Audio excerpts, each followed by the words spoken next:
What up, y'all? Welcome to another episode of What's in the Box Track. Lakers lose again to the Nets. No AD, no Bron. I have a few questionable coaching things here and some comments about the Lakers just kind of needing to get themselves together emotionally here. But let's get into this a little bit. So Lakers lose this game 104 to 121 to the Brooklyn Nets. As far as field goal attempts, 89 to 95, fairly negligible, but it was actually the difference in the game when it comes down to it. The Lakers had 14 turnovers and gave up 21 points.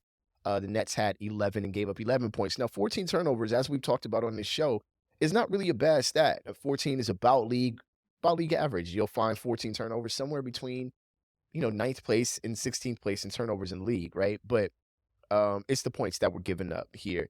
And those points really came to the Nets off of fast break points. The 17 points, fast break points for the Nets to 6 for the Lakers. We know the Lakers like to speed up the pace. They play better when they're in transition. The Nets took that away. The Nets are also not the best rebounding team in the league. So if you keep the turnovers low, or at least the turnover attempts low, then you have a better chance of beating them, which is what the Lakers did in the third quarter till about the end when the Nets basically stepped up and took over. Um, my problem with this is the poor shooting. For example, the Lakers shot 40%, 39%. Let's not give them 40. Let's call it what it is. They shot 39% from the field. That's horrible. And a lot of that was from the guard level. Dennis Schroeder was 2 for 15.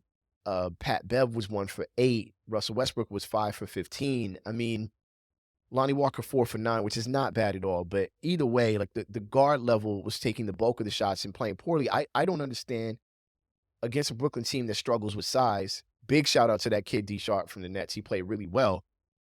I don't understand why you weren't feeding Thomas Bryant. I would all the plays you call for AD ISO post up would have gone to Thomas Bryant. Thomas Bryant would have had 40 points in this game if it was up to me. And also, Wenyen Gabriel and Russell Westbrook had something going, and then you didn't play Wenyen Gabriel for the rest of the game. I just didn't understand that. Hachimura played a good game. He was 6 for 13. He didn't play a poor game at all. I thought he looks like he's going to fit in just fine when it's all said and done. But I also do not understand why you wouldn't be playing Wenyen Gabriel in a game where he was playing well. He's 5 for 10. He seemed like they had a difficult time dealing with Russ and him headed towards the basket downhill. I don't get it. Either way, the Nets shot 47% from the field, 39% from three. The Lakers didn't shoot too bad from three.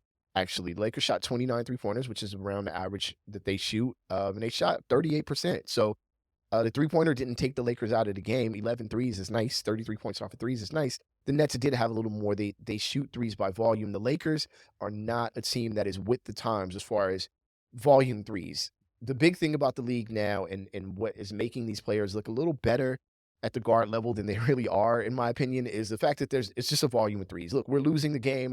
We're in desperation. We're just going to shoot a three after three after three after three after three, knowing that if I get 53s up and make 20 of them, then that's 60 points and I got a better chance, right? So I'm not saying that's entirely what the Nets did here, especially when you consider that they won the points in the paint battle. Oh, by the way, how did they win the points in the paint battle in this game? Whatever. 42 to 38. Again, I think that was just kind of poor coaching decisions. But they did bail themselves out from three in the fourth quarter at some point as the Lakers were pushing and trying to make a comeback. So all in all, man, I said the Lakers needed a 5-game win streak before the Celtics game, and now they're -2. So ultimately, the Lakers are now -5 again in the record books, and that is that -5 that they gave away at the beginning of the season.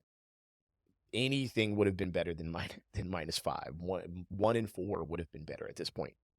But here we are. Game 51, game 52 starts tonight, and I don't think the game 52 for the Lakers is a cakewalk by any stretch of the imagination. The Knicks are not a team that's going to just lay down and die because you're mad about calls or you couldn't beat the Nets or Boston. The Knicks are a good team. The Lakers and Laker fans threw away Julius Randle like he was trash, and if you knew me, or I was saying, nope, that kid can play. And people learn the hard way sometimes, but it's all good. We got a championship out of it. But either way, Julius Randle's no joke, and they're playing really hard over there right now. So I mean, none of that is statistically backed by any stretch of the imagination. But if you watch a Knicks game, them kids ain't going away very easily. Check this out. The best chance, all right, I get it. The best chance at a 5-game winning streak is now. The Knicks will be a difficult game, but you got the Pelicans coming up. I believe you got OKC coming up. You got teams that you can beat coming up, and these teams are, these are winnable games, and you got to win the winnable games. We talked about that, right? You got to beat Portland when you see Portland. You got to beat OKC when you see OKC. You got to beat the Spurs. You're not going to play them anymore. You got to beat the Rockets. Like the winnable games, you better take care of, because you will not get into the top 6 at least with just a 500 record. They're going to have to be above. So the Lakers from here on out are -5. There's 31 games left, right? The Lakers practically have to be like, I don't know, man.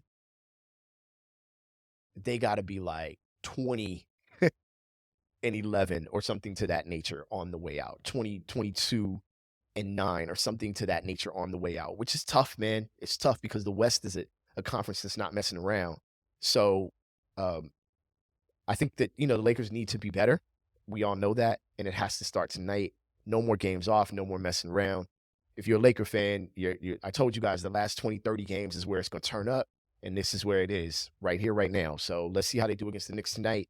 This has been What's in the Box Track. I'm your homeboy, Track Life. I will holler at y'all tomorrow. Peace.